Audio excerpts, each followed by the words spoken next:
ایک چادر صرف چڑھی رہے تاکہ اللہ کے ولی کی قبر کی عزت ہوتی رہے، اللہ کے ولی کی قبر ہے، لیکن چادر چڑھانے کی رسم بنا دینا اعلیٰ حضرت نے اس کو منع لکھا ہے۔ سجدہ کرنا حرام، طواف کرنا حرام، وہاں پہ جا کے دھاگا باندھنا، تاگا باندھنا جاہلانہ کام، یہ کام ہندوؤں کے کام سے مشابہت ہے۔ مسلمانوں کو مسجدوں کو آباد کرنا ہے، تلاوت کرنا ہے، اللہ کے سامنے رونا ہے، ان کو گناہوں سے بچنا ہے، فرائض و واجبات ادا کرنی ہے، نہ کہ خرافات اور واہیات والے کام میں جا کے اس کو ڈوبا رہنا ہے۔ اللہ کے ولی کا احترام اتنا ہی ہے کہ ان کے مزار پہ جائیں، 4 ہاتھ دوری پہ رہیں، فاتحہ پڑھیں، ان کے لیے دعا کریں، ان کے وسیلے سے اپنے لیے دعا کریں، ہاتھ نہ لگائیں، منہ نہ لگائیں اور الٹے پاؤں وہاں سے پلٹ جائیں۔ جو بھی یاد ہو قرآن پاک میں سے اس کو پڑھ کے اس کا ثواب اس کی روح کو پہنچا۔ ہاں، جہاں مزار پہ اللہ کے ولی نہیں ہے، فرضی قبر بنانا حرام، اس مزار پہ حاضری دینا حرام، اصل مزار کی طرح معاملہ کرنا حرام۔ اور پھر ایک بت پرستی سے مشابہت ہے کہ جہاں کافر لوگ جہاں چاہا جو چاہا سو کر دیا، درخت گاڑ دیا، کھوٹا گاڑ دیا، اسی کی پوجا پرستی شروع کر دی۔ اور مسلمان بھی جہاں چاہے مزار نکال دے، وہ صرف زمین ہڑپنے کے شوق میں، یا 2-4 پیسہ 2-4 الو بیوقوف مل جائے گا جو آ کے مرغا چڑھائے گا، کھانا بنائے گا، ہم کو کھانا ملے گا، ہم بھی چادر کے بدلے میں ہم کو پیسہ ملے گا۔ ایسی غلیظ سوچ رکھنے والا مسلمان آج بھی موجود ہے، آج سے 100 سال پہلے بھی تھا۔ جب نہیں تھا تو اعلیٰ حضرت سے ایسا سوال کیوں ہوا؟ اور یہ بھی کہا گیا کہ کہیں اللہ کے ولی کے مزار کی اینٹ رکھی ہوئی ہے اور وہاں مزار بنا دیا، چادریں چڑھانے شروع کی۔ اعلیٰ حضرت فاضل بریلوی نے اس کو بھی منع کیا ہے۔ جب مسجدیں ویران ہوں گی اسی طرح کا خرافات کا مظاہرہ ہوگا، جب تلاوت کا ماحول کم ہوگا اسی طرح سے آپ فکشن، ناول، افسانہ، ڈرامہ سننے کا ماحول زیادہ ہوگا۔ جہاں قرآن پڑھا جائے گا وہاں فضول باتیں نہیں بولی جائیں گی، جہاں نماز پڑھی جائے گی وہاں فضول کام نہیں کیا جائے گا، جہاں قرآن حدیث کی باتیں سنی جائیں گی وہاں ڈرامہ اور فلمیں اور کامیڈی کا ماحول ختم ہو جائے گا۔ بیسک، بنیادی، فنڈامنٹل، لازمی، ضروری باتیں جہاں گھٹیں گی خرافات، واہیات کا ظہور ہو جائے گا، اور جہاں بنیادی، لازمی اور فرائض اور واجبات پہ عمل ہوگا آٹومیٹک فالتو باتیں ختم ہو جائیں گی۔ اللہ تبارک و تعالی، خوشیاں ہونی چاہیے، وہ ساری خوشیاں ختم ہو گئی۔ سارے لوگ تناؤ میں جی رہے ہیں، سارے لوگ نفرتوں میں جی رہے ہیں۔ گھر میں ایک میاں بیوی ہے مگر محبت نہیں ہے، ملت نہیں ہے، دونوں آپس میں لڑ رہے ہیں۔ 3 دن ٹھیک رہتے ہیں، چوتھے دن لڑنے لگتے ہیں۔ 1 مہینہ ٹھیک رہتے ہیں، دوسرے مہینے لڑنے لگتے ہیں، یہاں تک کہ 70 سال کے بوڑھے اپنی بیوی کو بڑھاپے میں طلاق دے رہے ہیں۔ ابھی بنگلور میں ناتی پوتا والا ایک آدمی اپنی بیوی کو طلاق دے دیا۔ اب آپ بتائیں کہ صاحب، جوان بیٹا، جوان بیٹیاں، وہ سب ماں کی طرف سائیڈ ہو جائیں گی اور یہ بوڑھا آدمی اکیلا رہ جائے گا۔ مگر حالات ایسے خراب ہو گئے ہیں کہ دولتیں بڑھ رہی ہیں، محبت ختم ہو رہی ہے۔ جب محبت نہیں رہے گی تو پھر کسی بھی طرح سے زندگی میں سکون نہیں آئے گا، اور محبت جہاں ہے وہاں سوکھی روٹی کھانے کے بعد بھی لوگ خوش رہتے ہیں۔ جہاں سماج کے سارے لوگ ایک دوسرے سے محبت کرتے ہیں وہاں جینے کا مزہ آتا ہے، جینے کا من کرتا ہے۔ لیکن آج لوگ خودکشی کرنا چاہتے ہیں۔ آج ایک ڈرائیور کہہ رہا تھا کہ اب میں جینا نہیں چاہتا، میں مر جانا چاہتا ہوں۔ لوگ اٹیک کے خطرے سے بچنا چاہتے ہیں کہ اٹیک آنے کا مطلب ہے کہ صاحب مر جانا، مگر وہ کہتا ہے کہ اب مجھ کو اٹیک آ جائے تاکہ میں مر جاؤں۔ یعنی اس قدر مختصر سی زندگی میں گھبرا چکا ہے آدمی، اس قدر الجھنوں اور ٹینشنوں کو پال رہا ہے۔ اور آپ اگر یہ سوچ رہے ہیں کہ دولتیں کما کے زندگی کا مزہ مل جائے، ایسا نہیں ہوگا۔ فارچونر خرید کے زندگی میں مزہ آ جائے، ایسا کبھی نہیں ہوگا۔ زندگی میں مزہ صرف اللہ کی عبادت سے آتا ہے۔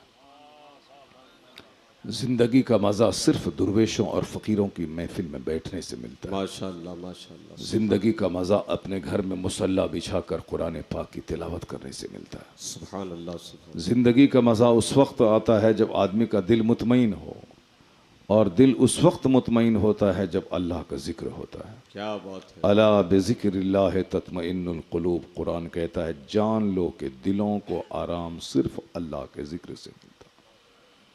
اس نسخے کو بالکل گرہ باندھ کے آپ رکھ لیں. یہ جو دیکھتے ہیں کہ صاحب فلاں کافر ہے اس کے پاس خربوں کا گھر ہے، یہ مت دیکھا کریں. دور سے دیکھنے میں سمندر کا وہ کنارہ بڑا اچھا لگتا ہے، اس کنارے سے یہ کنارہ بڑا اچھا لگتا ہے. دور سے دیکھنے سے ریت اور بالو بھی پانی کی طرح دیکھنے میں لگتا ہے. نزدیک جانے کے بعد پتہ چلتا ہے کہ یہ بالو، یہ ریت نہیں، یہ سراب ہے، یہ دھوکہ ہے. وہاں تو بالو ہے. اوپر سے دیکھنے میں اچھا لگتا ہے کہ صاحب یہ فارچونر پہ چل رہے ہیں، یہ اوڈی کار پہ چل رہے ہیں، یہ 2-4-10 کروڑ کی کار پہ چل رہے ہیں. لیکن اندر جھانک کے دیکھیں گے پتہ چلے گا فقیر سے بدتر ہے اس کی زندگی. اس کی زندگی میں کوئی سکون اور شانتی نہیں ہے. اس لیے جو لوگ یہ چاہتے ہیں کہ نماز روزے سے ہٹ کے زندگی میں سکون حاصل کر لیں، دولتوں کا انبار جمع کر کے زندگی میں سکون حاصل کرنے نہیں ملے گا. زندگی میں سکون مصطفیٰ پہ درود پڑھنے سے ملے گا. زندگی میں سکون محبتوں سے ملے گا. زندگی میں سکون مالداروں کے پاس بیٹھنے سے نہیں ملتا ہے، عالموں کے پاس بیٹھنے سے ملتا ہے. واہ بے شک ماشاء اللہ. زندگی میں سکون فکشن اور ناول اور دنیا کی ہسٹری پڑھنے سے نہیں ملتا ہے.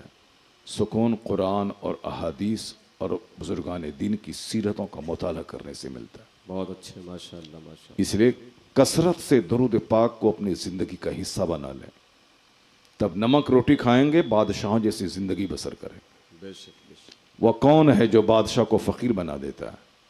وہ کون ہے جو فقیر کو بادشاہ بنا دیتا ہے؟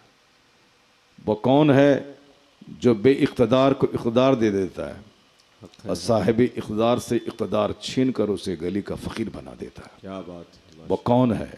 قل اللہم مالک الملک تؤتی الملک من تشاء وتنزع الملک ممن تشاء وتعز من تشاء وتذل من تشاء بیدک الخیر انک علی کل شیء قدیر. سبحان اللہ ماشاء اللہ. سارے بادشاہوں کا بادشاہ ہے وہ خدا. جسے چاہتا ہے حکومت دیتا ہے اور جس سے چاہتا ہے چھین لیتا ہے. کیا بات. ہماری نظر اسباب پہ رہتی ہے، ہماری نظر ریسورسز پہ رہتی ہے، ہماری نظر ذرائع پہ رہتی ہے. صاحب ایسا کیا تو ایسا ہو گیا، ایسا کیا تو ویسا ہو گیا. ہم اپنے باپ کو ایم سے لے جاتے تو میرا باپ بچ جاتا. میں اپنے بیٹے کو دلی لے گیا ہوتا تو میرا بیٹا بچ گیا ہوتا، نہیں مرتا. یا میں اس راستے سے نہیں جاتا تو ایکسیڈنٹ نہیں کرتا. یہ صرف لوگوں کی بولنے کی باتیں ہیں. بے شک. باقی حقیقت یہی ہے کہ اللہ رب العزت نے اس دنیا کے بنانے سے 50,000 سال پہلے بندوں کی تقدیر کو لکھ دیا ہے.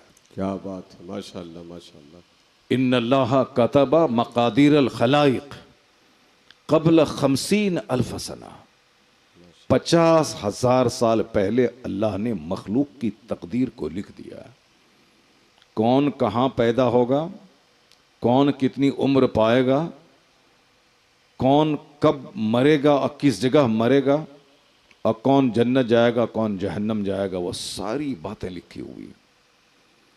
اسی لکھے ہوئے کے مطابق دنیا کا سارا کاروبار چل رہا ہے. کون ہندوستان کا حاکم بنے گا، کون امریکہ کا حاکم بنے گا، اور کون کب ذلیل ہوگا، کون کب رسوا ہوگا، یہ ساری باتیں لکھی ہوئی. اور تقدیر پر یقین لانا مسلمان بننے کے لیے ضروری ہے. مسلمان بننے کے لیے تقدیر پر ایمان لانا ضروری ہے. آپ کیا پڑھتے ہیں؟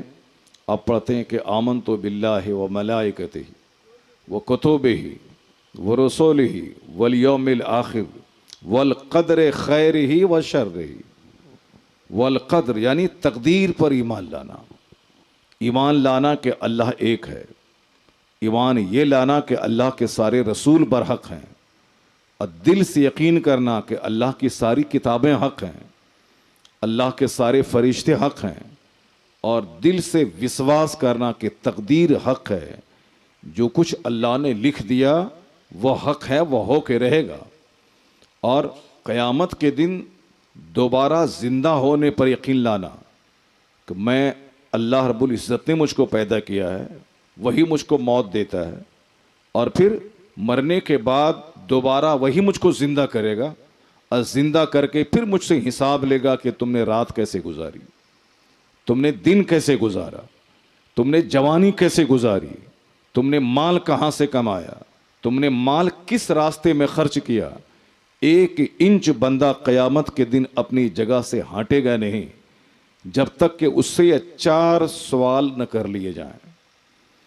ایک انچ بندہ نہیں ہٹے گا. اس لیے میں ضروری باتیں کہہ رہا ہوں کہ چونکہ لوگ غیر ضروری باتوں میں اپنی ساری انرجی صرف کر رہے ہیں, اور جو امپورٹنٹ اور جو کمپلسری چیز ہے اس کی طرف سے آنکھیں بند کی ہوئے ہیں. ضروری چیز مزار پہ جانا نہیں ہے, ضروری ہے مسجدوں میں جانا. ضروری چیز عرس کرنا نہیں ہے, ضروری چیز ہے نماز پنجگانہ پابندی سے پڑھنا. قیامت کے دن آپ سے یہ سوال کبھی نہیں ہوگا, اللہ کی قسم یہ سوال نہیں ہوگا کہ تم نے کسی بزرگ کا عرس کیوں نہیں کیا. اللہ کی قسم کھا کے کہتا ہوں یہ سوال نہیں ہوگا, چونکہ یہ فرائض و واجبات میں سے نہیں ہے, ایک اچھا کام ہے. پہلا سوال قیامت کے دن ہوگا نماز کے بارے میں. ان اول ما یحاسب بہ العبد یوم القیامت الصلاۃ. یہ حدیث میں آیا ہے, کوئی مولانا اور کوئی مولوی صاحب نے نہیں کہا ہے. جس طرح مسلمان بننے کے لیے ضروری ہے کہ اللہ پر ایمان لائے, اسی طرح مسلمان بننے کے لیے ضروری ہے کہ حضور پر ایمان لائے, اور حضور نے جو کچھ کہا وہ سچ ہے. آقا علیہ السلام کیا فرماتے ہیں کہ قیامت کے دن سب سے پہلا سوال نماز کا ہوگا. ان اول ما یحاسب بہ العبد یوم القیامت الصلاۃ. قیامت کے دن سب سے پہلا سوال نماز کا ہوگا.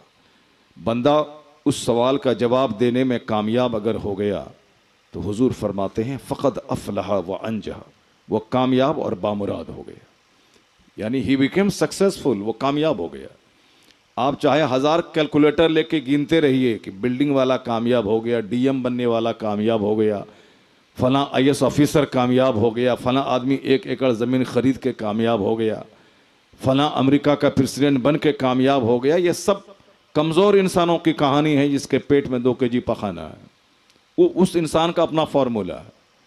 جو انسان کی گردن پہ موت کی تلوار لٹک رہی ہے کہ صاحب ابھی آپ طرح طرح کی باتیں کر رہے ہیں, 1 سیکنڈ کے بعد مرے گرے اور قبر میں سڑنے کے لیے پہنچ گئے. ابھی 30ویں تراویح میرے ساتھ ایک بندہ پڑھا میرے محلے میں, 30ویں تراویح. امام صاحب خوش ہو کے مصافحہ کیے سب سے کہ آج ہماری 30 تراویح ہو گئی. مگر ایک بندہ میرے محلے کا بولا حضرت یہ میری زندگی کی آخری تراویح ہو گئی, یہ میری زندگی کی آخری تراویح ہو گئی. رات میں عشاء پڑھ کے تراویح پڑھنے کے بعد یہ بولا, اور صبح فجر کی نماز پڑھنے سے پہلے اس کا انتقال ہو گیا. وہ میرے گھر کے بغل میں بعد میں اس کا جنازہ جمعۃ الوداع کے بعد, جمعہ کی نماز جو آخری جمعہ تھا اپنا 30 رمضان کو, جمعہ کی نماز کے بعد اس کے جنازے کی نماز پڑھی گئی. میرے پڑوس کا آدمی. لوگ پلان بہت بناتا ہے, ہزاروں سال کا پلان بناتا ہے, لیکن پل بھر کے بعد کیا ہوگا یہ کوئی نہیں جانتا. اس لیے اپنی زندگی میں جو موسٹ امپورٹنٹ چیز ہے اس کو ترجیح دیجیے, اور غیر ضروری چیزوں کو پس پشت ڈال دیجیے. پہلے کمپلسری, پہلے روٹی چاہیے نہ کہ سلاد چاہیے. پہلے روٹی چاول چاہیے نہ کہ پاپڑ چاہیے. پاپڑ کھا کے زندہ نہیں رہ پائیں گے آپ, سلاد کھا کے ہمیشہ زندہ نہیں رہ پائیں گے آپ. زندہ رہنے کے لیے روٹی چاہیے, زندہ رہنے کے لیے چاول چاہیے. چاول روٹی کے ساتھ میں پاپڑ اچھا لگتا ہے, چاول روٹی کے ساتھ میں سلاد اچھا لگتا ہے, چاول روٹی کے ساتھ میں چٹنی اچھی لگتی ہے. روٹی ہی نہیں ہے چٹنی ہے, کیا پیٹ بھر جائے گا؟ نہیں ہوگا. نماز کے ساتھ عرس اچھا لگتا ہے, نماز کے ساتھ جلوس محمدی اچھا لگتا ہے, نماز کے ساتھ فاتحہ اچھی لگتی ہے, نماز کے ساتھ میں محفل میلاد اچھی لگتی ہے, نماز کے ساتھ دوسرے اچھے کام اچھے لگتے ہیں. نماز چھوڑ کے کوئی کام اچھا نہیں لگے گا, چونکہ نماز سب سے بڑا فرض ہے. یہ حج سے بھی بڑا فرض ہے, چونکہ حج سب پر فرض نہیں ہے. جتنے لوگ یہاں بیٹھے ہیں سب پر حج فرض نہیں ہے. حج کسی پر فرض ہے. جو صاحب مال ہیں, جو یہاں سے مکہ جا سکتے ہیں, آ سکتے ہیں, آج کی تاریخ میں جن کے پاس 4 لاکھ 5 لاکھ روپے ہے اس پر حج فرض ہے. 4-5 لاکھ روپے بہت کم لوگوں کے پاس ہے. یہ اور بات ہے کہ آج کل بہت لوگوں کے پاس ہیں مگر لوگ نہیں جا رہے ہیں. تو حج صاحب مال پہ فرض ہے مگر نماز سب پر فرض ہے. غریب رہیں, مزدور رہیں, عورت رہیں, مرد رہیں, فقیر رہیں, دیہاتی رہیں, شہری رہیں, سب پر فرض ہے. نماز ہے نہیں مگر حج کرنے کے لیے بے چین ہے تاکہ دوسرا آدمی حج کروا دے یا چندہ لے کے حج کرنے کے لیے چلے جائیں. نماز پڑھ نہیں رہے, مدینہ جانے کے لیے بے چین ہے. مدینہ جانے کے لیے کیوں بے چین ہیں آپ؟ جو مسجد جانے کے لیے بے چین نہیں ہے آپ. قیامت کے دن یہ سوال نہ ہوگا کہ تم مدینہ گئے کہ نہیں گئے. قیامت کے دن یہ سوال نہ ہوگا کہ تم نے عمرہ کیا کہ نہیں کیا. قیامت کے دن سوال حج کا ہوگا کہ حج تم پر فرض ہے, تم نے حج کیا کہ نہیں کیا. یہ سوال ہو گیا. حج نہیں کر رہے ہیں مگر عمرہ پہ عمرہ کر رہے ہیں. یعنی جو غیر ضروری چیز ہے اس پہ لوگ زور دے رہے ہیں. سوال ہوگا کہ تم نے جماعت کے ساتھ نماز کیوں نہیں پڑھی, مسجد بازو میں ہے تم مسجد کیوں نہیں گئے, یہ سوال ہوگا. میں نے اپنے گاؤں میں ایک زمیندار سے کہا کہ آپ عمرہ کرنے کیوں جا رہے ہیں؟ کہا نہیں پہلے جا کے دیکھ داکھ کر کے آ جاتے ہیں, اس کے بعد حج کرنے جائیں گے. وہاں سے واپس آیا, مر گیا, حج بھی نہیں کر پایا وہ. اور پھر دیکھ داکھ کے ہم لوگ کتنی بار مدینہ گئے ہیں اللہ جانتا ہے, لیکن ہر بار جانے کے بعد ایسا لگتا ہے جیسے پہلی بار جا رہا ہوں. ایک ہیبت ہے کعبہ کی, ایک ہیبت ہے مسجد حرام کی. ایسا نہیں کہ وہاں جانے کے بعد دیکھ داکھ کے آئیں گے پھر کام آسان ہو جائے گا. نہیں, شیطان یہی چاہتا ہے کہ آپ سے فرض چھوڑوا دے, آپ کو نفل میں لگا دے. شیطان یہی چاہتا ہے کہ آپ کو نیکی کے نام پہ گمراہ کر دے, نیکی کی آڑ میں گمراہ کر دے, نیکی کے پردے میں آپ کو جہنمی بنا دے. اور یہی ہے کہ بندہ فرض ادا نہیں کرے گا اور نفل کے پیچھے پاگل رہے گا. یہ نفل معلق لٹکا ہوا رہتا ہے جب تک بندہ فرض نہ ادا کرے. سرکار اعلیٰ حضرت رضی اللہ تعالیٰ عنہ لکھتے ہیں کہ کوئی بھی نفل قبول نہیں ہوگا جب تک کہ بندہ فرض نہ ادا کرے. شب برات میں رات بھر جاگنا یہ نفل ہے, فجر کی 2 رکعت نماز پڑھنا یہ فرض ہے. بے شک بے شک. اور صاحب محرم کی راتوں میں جاگنا, بڑی بڑی راتوں میں جاگنا یہ نفل ہے. اور نماز پنجگانہ روزانہ پڑھنا یہ فرض ہے. بہت سارے لوگ نفل نہیں پڑھتے ہیں مگر رات بھر چائے پی پی کر کے شب برات میں جاگتے ہیں. غیر ضروری چیزوں کے پیچھے لوگ لگے رہتے ہیں. کمپلسری نماز ہے, کمپلسری روزہ ہے. بہت سارے لوگ رمضان کا روزہ نہیں رکھتے, خاص کر کے عورتیں, مگر نفل روزہ رکھیں گی. وہ 1 رجب کا روزہ, 27 رجب کا روزہ, 15 رجب کا روزہ, جبکہ قیامت کے دن سوال ہی نہیں ہوگا کہ تم نے 1 رجب کا روزہ رکھا کہ نہیں رکھا, 27 کا روزہ رکھا کہ نہیں رکھا, کوئی سوال نہیں ہوگا. قیامت کے دن سوال ہوگا کہ رمضان کا روزہ تم نے رکھا کہ نہیں رکھا. وہ روزہ فرض ہے. 1 روزہ جان بوجھ کر کوئی رمضان میں چھوڑ دیتا ہے تو اس کے بدلے میں ساری زندگی روزہ رکھے پھر بھی اس کا بدلہ نہیں ہو پائے گا. سارا سال نہیں, ساری زندگی. جو جان بوجھ کر رمضان کا 1 روزہ چھوڑ دے اس کے بدلے میں ساری زندگی وہ روزہ رکھے, اس کا بدلہ نہیں ہوگا. اعلیٰ حضرت رضی اللہ تعالیٰ عنہ سے ایک شخص نے سوال کیا کہ ایک بندہ حافظ قرآن ہے, وہ بندہ تراویح سناتا ہے, اس کو یاد کرنا پڑتا ہے دن میں, یاد کرنے نہیں کرے گا تو تراویح نہیں سنا پائے گا. اس لیے وہ بندہ کیا روزہ چھوڑ سکتا ہے؟ کیونکہ تراویح سنانا ہے, قرآن یاد رکھنا ہے. اعلیٰ حضرت فاضل بریلوی رضی اللہ تعالیٰ عنہ نے اس کو بڑی حکمتوں سے سمجھایا.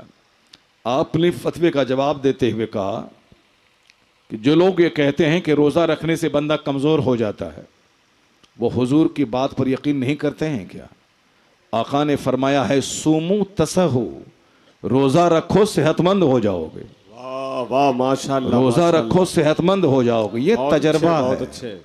میری عمر ابھی 56 سال ہو رہی ہے, 10 سال کے بعد سے میں روزہ رکھ رہا ہوں, اور یہ میرا پورا 45 سالہ تجربہ ہے کہ روزہ رکھنے سے صحت مل جاتی ہے. بے شک بے شک.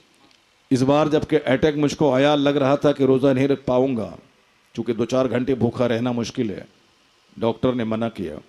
مگر میں نے رب کریم سے یہی دعا کی الہی روزہ فرض بھی نہیں ہوا تھا تب سے میں روزہ رکھ رہا ہوں. سفر میں حضر میں بہت سارے لوگ بہانہ بنا دیتے ہیں کہ سفر میں روزہ معاف ہے. بہت سارے لوگ تندرست ہو کے سفر میں کھاتے پیتے ہیں. ٹھیک ہے, اگر آپ سفر سے واپس آنے کے بعد قضا کر لیتے ہیں تو ٹھیک ہے, لیکن وہ نہیں بھی رکھتے ہیں اور واپس آنے کے بعد قضا بھی نہیں کرتے ہیں, کیونکہ رمضان ختم ہو جانے کے بعد تو ایسی ہی سستی آ جاتی ہے, لوگ نہیں رکھتے ہیں. مگر ایک بہانہ ہے کہ رخصت ہے سفر میں, روزہ آپ نہیں رکھیں, بعد کے دنوں میں آپ رکھ لیں. مگر میں نے سفر کے ایام میں بھی رمضان میں 5 شہروں کا سفر کرتا تھا. کلکتہ, بنگلور, چنئی, دلی, بمبئی, مدرسے کا چندہ کے لیے. ان 5 شہروں کا اس وقت فلائٹ سے نہیں چلتا تھا, ٹرین سے سفر کرنا ہے. 5 دن کلکتہ میں, پھر 4 دن بنگلور میں, 3 دن بمبئی میں, پھر 2 دن دلی میں. مگر اس کے باوجود میں نے ایک روزہ نہیں چھوڑا. میں نے رب کریم سے یہی دعا کی, میں نے روزہ سفر میں نہیں چھوڑا. مگر اس بار کہتے ہیں کہ صاحب آپ کو اپر اٹیک آیا ہے, آپ روزہ نہیں رکھیے. اے اللہ مجھے اتنی طاقت دے دے کہ میں روزہ رکھ لوں. پہلے رمضان سے پہلے 3 گھنٹے بھوکا رہنا مشکل تھا, مگر رمضان میں پورے 30 دن گزر گئے, کبھی بھی شدت بھوک کا احساس تک نہیں. واہ سبحان اللہ, نعرہ صرف تکبیر, بندہ ہمت کرے. نعرہ رسالت, جشن عید میلاد النبی, جو لوگ مذہب اسلام, جو لوگ علماء یہ کہتے اہل ہیں- سنت. جو لوگ یہ کہتے ہیں کہ نماز پڑھنے میں ٹائم لگتا ہے, میرا کاروبار ٹھپ ہو جائے گا, وہ ذلیل اور رسوا ہو جائے گا. دیر یا سویر وہ بھکاری ہو جائے گا, اس کی دولت اس سے چھن جائے گی. ایسا تھوڑی ہوتا ہے کہ دولت جو دینے والا ہے اس کی عبادت کرنے سے دولت ختم ہو جاتی ہے. اس کی عبادت کرنے سے بندہ بھوکا مر جائے گا, عبادت کرنے سے کاروبار ٹھپ ہو جائے گا. نہیں ہوگا. عبادت نہیں کرنے سے کاروبار ٹھپ ہوگا, عبادت نہیں کرنے سے بندہ ذلیل ہوگا, عبادت نہیں کرنے سے وہ کنگال ہوگا. جو روزی دینے والا ہے اس کی عبادت کرنے سے روزی میں اضافہ ہو جاتا ہے. اللہ وہاں سے روزی دیتا ہے جہاں سے بندہ سوچ نہیں سکتا ہے. روزہ رکھنے سے کمزوری نہیں آتی. مصطفیٰ فرماتے ہیں روزہ رکھو, اللہ تمہیں صحت مند بنا دے گا. اعلیٰ حضرت رضی اللہ تعالیٰ عنہ کہتے ہیں کہ یہ تو بالکل غلط بات ہے کہ بندہ دن میں قرآن رٹے گا جس کی وجہ سے وہ کمزور ہو جائے گا. یہ بالکل غلط بات ہے. روزہ رکھنے سے کمزوری نہیں آتی, روزہ رکھنے سے صحت مل جاتی. اور اعلیٰ حضرت آگے لکھتے ہیں کہ مان لیا جائے اگر اس کو کمزوری آتی ہے, مان لیتے ہیں, تو اس کو یہ جان لینا چاہیے کہ تراویح کی نماز فرض نہیں ہے, تراویح کی نماز سنت ہے. اور سنت پڑھانا نہیں ہے, سنت پڑھنا ہے. تو اپنی نماز بندہ سنت موقدہ جو تراویح ہے وہ پورا قرآن نہیں ختم کرے, وہ سورہ تراویح پڑھ لے. یہ قرآن سنانا فرض نہیں ہے, قرآن سنانا ضروری نہیں ہے, تراویح پڑھنا ضروری ہے. اور تراویح سورہ, وہ صاحب کہے کہ سورہ تراویح پڑھ لے, وہ الم تر کیف سے خلوص برے بالناس تک پڑھ لے. لیکن یہ قرآن رٹنے کے بہانے روزہ چھوڑ دینا, یہ کتنی بڑی حماقت ہے کہ قیامت کے دن سوال روزے کا ہوگا. روزہ رکھنا فرض ہے نہ کہ تراویح پڑھنا فرض ہے. روزہ رکھنا فرض ہے نہ کہ قرآن پاک کا رٹنا اور رٹ کے سنانا فرض ہے. روزہ رکھنا فرض ہے اس پر, اگر وہ کمزور ہو جاتا ہے تو قرآن پاک نہ رٹے اور قرآن پاک نہ سنائے مسجد میں, بلکہ اپنا فرض روزہ رکھے, اپنا فرض روزہ رکھے. چونکہ تراویح پڑھاتا ہے بندہ کس کام کے لیے؟ مال چاہیے. اپنا تراویح پڑھنا ہے, اپنا قرآن یاد ہے تو پڑھ لے, اگر نہیں یاد ہے تو 10 سورت کو 2 بار ریپیٹ کر دے, الم تر کیف سے خلوص برے بالناس تک تراویح اس کی ہو جائے گی. یہ کیا تماشا ہے کہ تراویح سنانے کے لیے قرآن رٹیں اور قرآن رٹنے کے لیے فرض چھوڑ دیں, یعنی نفل کے پیچھے پڑھیں اور فرض چھوڑ دیں. اعلیٰ حضرت فاضل بریلوی نے کہا کوئی نفل قبول نہیں ہوتا ہے جب تک کہ بندہ فرض نہ ادا کرے. ماشاءاللہ ماشاءاللہ. یہ ہے نیکی کی آڑ میں بندے کو تباہ و برباد کرنا, نیکی کی آڑ میں بندے کو گمراہ کرنا. اس لیے ایک عالم ربانی ہی شیطان کی چال کو محسوس کر کے اس کی کاٹ کر سکتا ہے. عالموں کی صحبت میں رہنے سے یہی فائدہ ہوتا ہے کہ شیطان کے تمام حربے کو ناکام بنا دیا جائے.